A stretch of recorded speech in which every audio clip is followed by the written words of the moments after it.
So తాటి ముంజలు తీసుకుంటే బాడీ కూల్గా ఉంటుంది.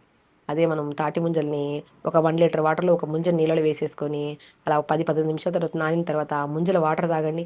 బాడీ అంతా కూల్ అవుతుంది. బాడీ కూల్ అయితే అరికాలలో మంటలుండవు, నొప్పులుండవు, చిరాకుండదు, చెమటల వల్ల వచ్చే స్వెట్టింగ్, ఆ స్వెట్టింగ్లో వచ్చే స్మెల్ ఇవన్నీ కంట్రోల్ చేయొచ్చు మనం. ఇంకొక అద్భుతమైన రెమెడీ ఏంటంటే తాటి ముంజల్ని మిక్సీ పట్టేసి స్కిన్కి అప్లై చేయండి. మనం ఇంత చెమటలో కొద్దిగా చెమటకెళ్ళి వచ్చిన తర్వాత ఏసీలో కూర్చొనేస్తాము. హమ్మయ్య! అన్న ఫీల్ ఉంటది. ఆ ఏసీ వల్ల వచ్చే మనకి గాలి వల్ల ఈ చెమట మనకి బయట తిరిగొస్తామా, స్నానం గూడా చేయము. అలా కూర్చుంటాం కొంతమంది. ఆ చెమటలకి మొత్తం ఈ మనకి బ్యాక్టీరియల్ ఇన్ఫెక్షన్, ఫంగల్ ఇన్ఫెక్షన్ ఎందుకొస్తాయంటే డైరెక్ట్ ఎళ్లి ఏసీలో కూర్చుంటామా, ఈ చెమటల వల్ల వచ్చే కొన్ని కొన్ని మనకి పొల్యూషన్ తిరుగుతూ ఉంటాం గదా! ఆ కొన్ని కొన్ని ఇవి మనకి శరీరంలోకి అక్యుములేట్ అయిపోతాయి. దానివల్ల మనం ఎంత మెయింటైన్ చేసినా గూడా స్కిన్ డార్క్ అయిపోవడము, స్కిన్ అంతా డ్రైగా అయిపోవడము, ఆ చెమట స్మెల్ అనేది మనకి తొందరగా ఎంత వాష్ చేసినా, ఎంత స్నానాలు చేసినా పోకపోవడం జరుగుతది. అలాగా మనకి తాటి ముంజల్ని మిక్సీ పట్టేసి శరీరానంతా అప్లై చేసి 5-10 మినిట్స్ తర్వాత వాష్ చేయండి. నీట్‌గా అవుతది.